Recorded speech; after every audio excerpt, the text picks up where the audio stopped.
नमस्कार, मी मयुरी आणि आपण पाहत आहात 7 स्टार न्यूज।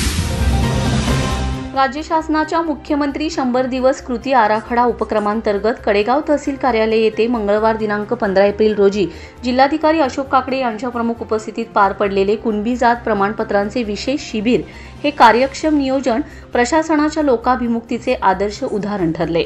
या शिबिरात कुणबी जात प्रमाणपत्रासाठी तब्बल 285 नागरिकांचे प्रस्ताव दाखल झालेत। यावेळी जिल्हाधिकारी अशोक काकडे यांच्या हस्ते कुणबी जात प्रमाणपत्रांचे वितरण करण्यात आले। यावेळी जिल्हाधिकारी अशोक काकडे, उपविभागीय अधिकारी रणजित भोसले, तहसीलदार अजित शेलार यांनी मार्गदर्शन केले। यावेळी निवासी नायब तहसीलदार महेश अनारसे, नायब तहसीलदार वैष्णवी पुजारी व सागर कुलकर्णी, गट विकास अधिकारी प्रशांत राऊत, पोलीस निरीक्षक संग्राम शेवाळे, सहाय्यक पोलीस निरीक्षक संदीप घुगे यांच्यासह महसूल विभागाचे अधिकारी व कर्मचारी उपस्थित होते।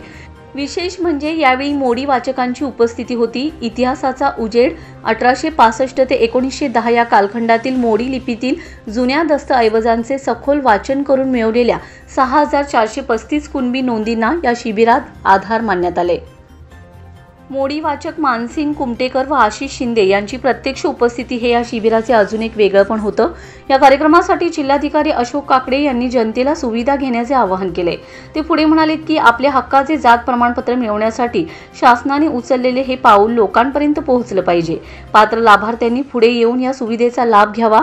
या शिबिराच्या माध्यमातून कडेगाव महसूल प्रशासनाने जवळून संवाद, त्वरित सेवा आणि ऐतिहासिक आधार या त्रिसूत्रीचा आदर्श नमुना उभा केलाय, असे जिल्हाधिकारी अशोक काकडे यांनी सांगितले। Bureau report 7 star news.